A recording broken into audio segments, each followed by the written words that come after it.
hindi lamang sa pananampalataya na ipapakita ang pagtangkilik sa sariling kultura.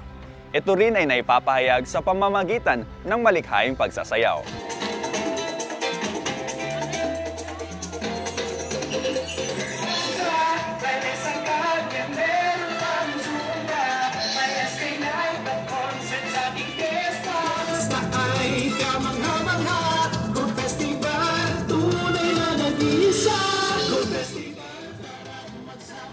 Isa sa pinakaaabang highlights sa bawat fiesta ng Pilipinas ay ang sayawan. Kaya tara na't makisayaw sa Baili sa Kalye ng Balunggao.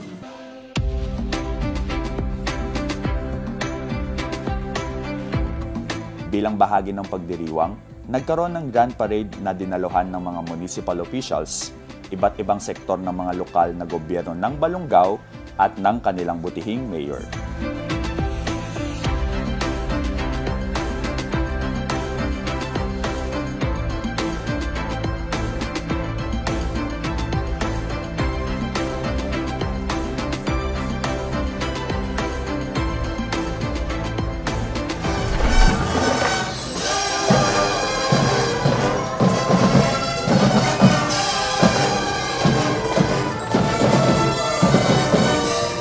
Nagpamalas din ng galing ang University of Luzon Drum and Bugle Course na sinundan ng mga drum and lyre mula sa mga paaralan ng bayan.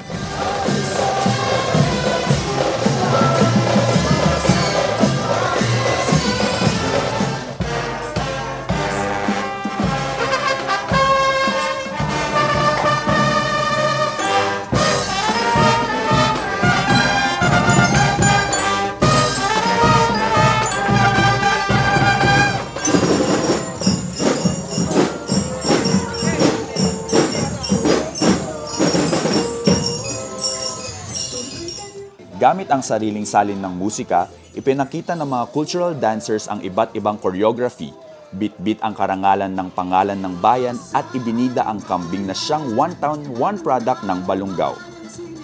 Sa bawat galaw at paghataw ng mga kalahok ay ang kilig sa kanilang puso na maipresenta hindi lamang ang kinabibilangang grupo, kundi pati na rin ang pagbubunyi ng kanilang munisipyo.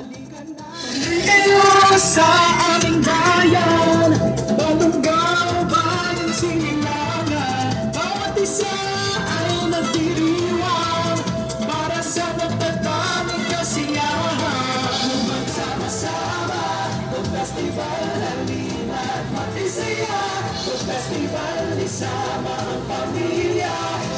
Hanap mo ba ay tinotonadya, may lesang kanya, meron pang zumba, may SK night at concert sa ating fiesta, iba't ibang luto na mo.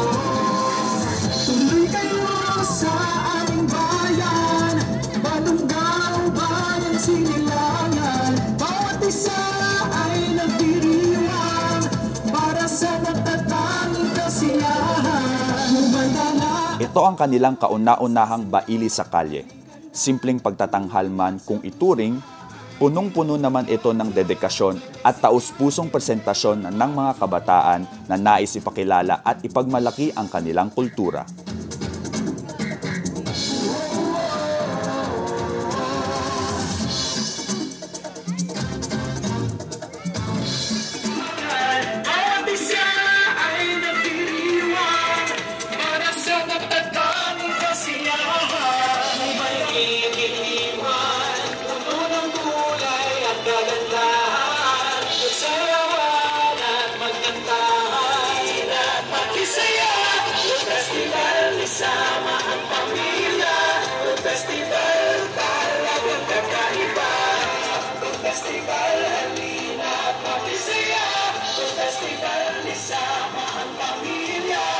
Para ma-change naman, we divert from street dancing to Baili sa Kalye with a touch of mga cultural dances.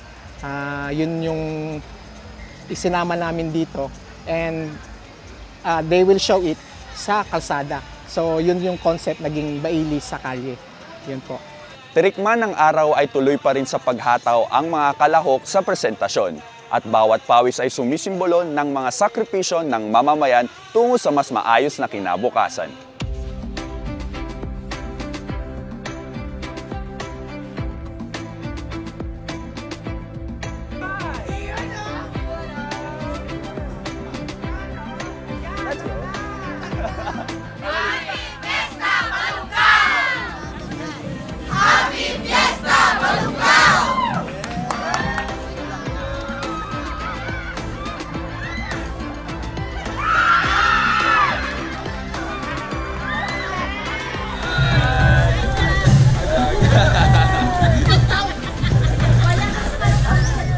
Matapos tayong mamangha sa sayawan sa kalsada, ating matutunghayan ang pagkilala ng bayan sa kulturang pamana.